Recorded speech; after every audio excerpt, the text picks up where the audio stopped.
Welcome back to ZNGP Today. Veteran MotoGP manager and commentator Carlo Pernat has offered a sweeping assessment of the current MotoGP landscape, touching on Marc Márquez's commanding lead, the Jorge Martín, Aprilia contract drama, Yamaha's complex rider situation, and the ongoing debate about Ducati's treatment of Pecco Bagnaia. When Simon Crafar accepted the position of FIM MotoGP Steward in 2025, he knew he was stepping into one of the sport's most scrutinized jobs.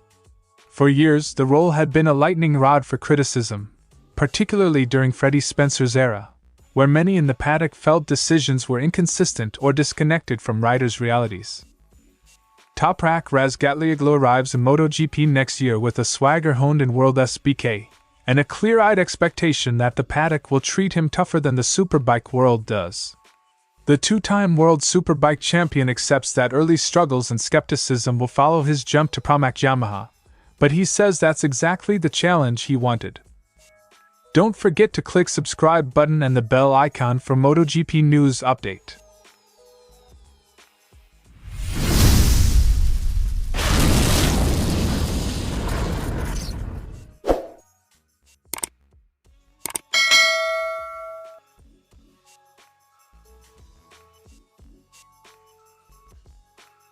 Speaking to MOW magazine, Pernat began by highlighting the unstoppable form of Marc Márquez in 2025. Since the opening rounds, the 8-time world champion has been a class above, especially after his brother and early-season rival Alex Marquez was sidelined by injury at Assen.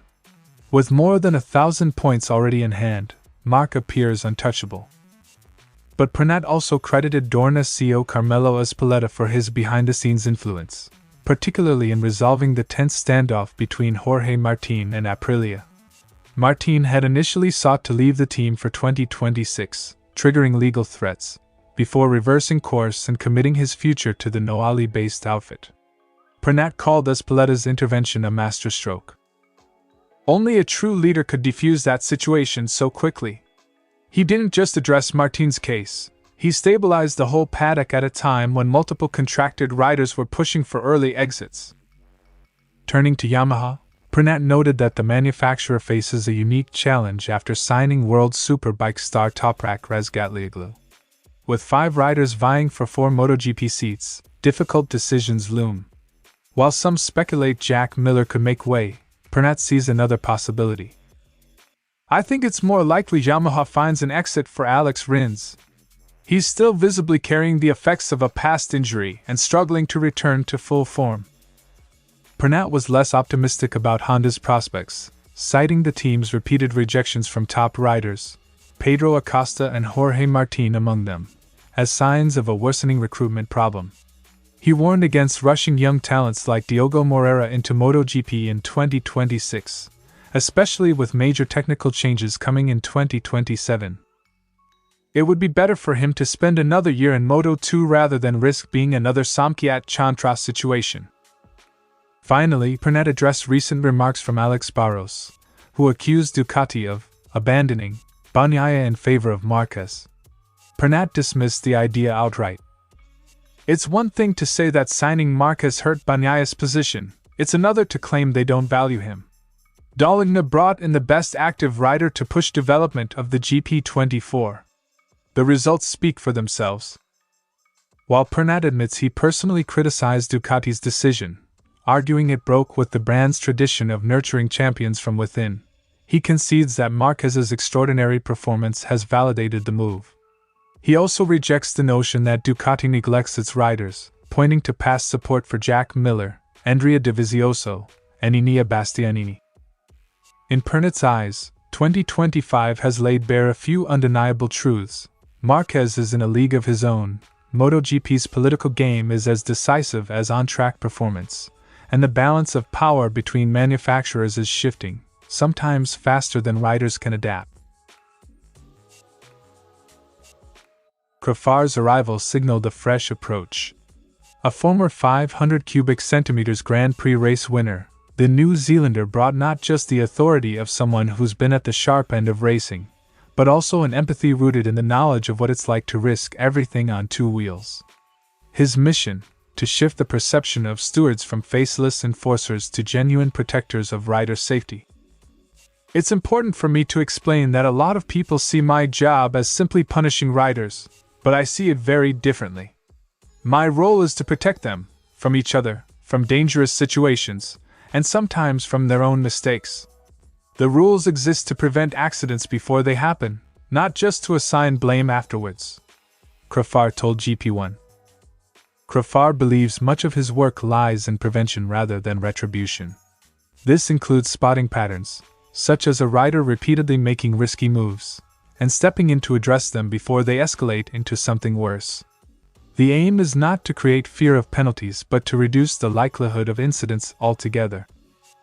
His own racing career gives him a unique perspective. Back in 1998, riding for WCM Yamaha, he famously won the British Grand Prix at Donington Park, becoming the only non-Honda victor in a season otherwise dominated by Mick Doohan and Repsol Honda. Those experiences, he says, are invaluable in understanding what riders face in the heat of competition. MotoGP machinery has changed dramatically since Crafar's day, becoming far more technologically complex.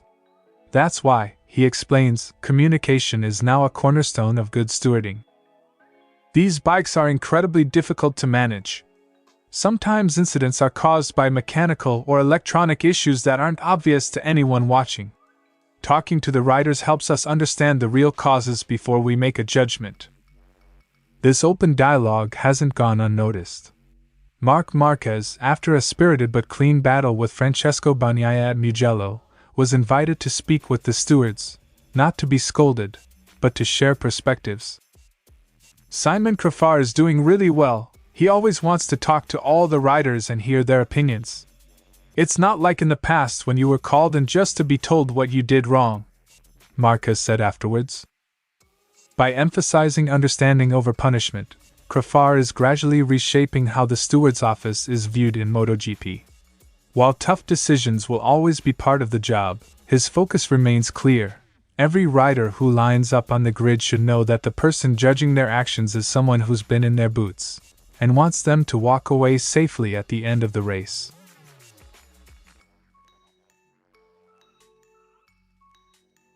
In WorldSBK, Razgatlıoğlu is used to moving freely through the paddock, an environment where his results and reputation buy him space. MotoGP will be different: brighter lights, harsher scrutiny, and a media ecosystem that will magnify every mistake. Here in WorldSBK I can move from box to box or hospitality to hospitality without any problems. I know that in the other paddock there are quite different dynamics, but I am ready to deal with all that, Toprak said.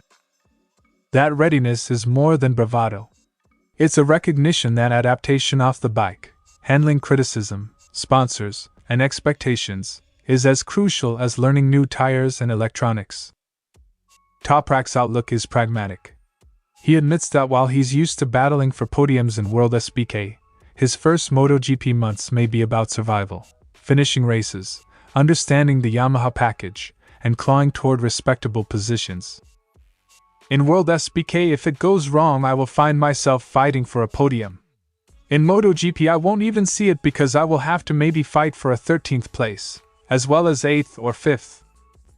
He also says he expects critics to rush to judgment if results don't mirror his superbike dominance, and he's prepared for that too. Many people will discredit me because I will no longer get the results I get today. Despite the daunting step up, Toprak isn't entirely blind to the advantage he'll carry.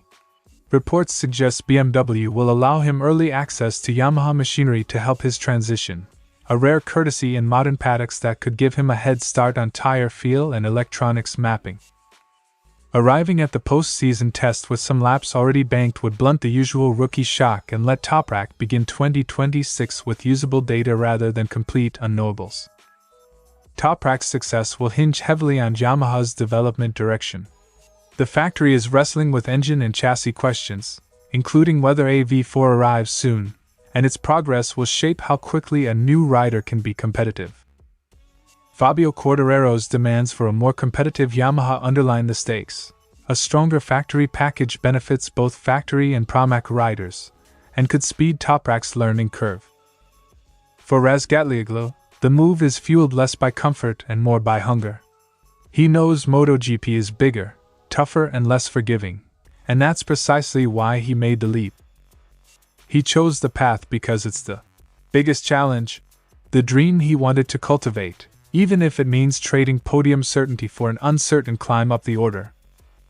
That mindset, humility mixed with determined ambition, is the hallmark of riders who eventually make the transition, accept early pain, learn fast, and let results quiet the doubters.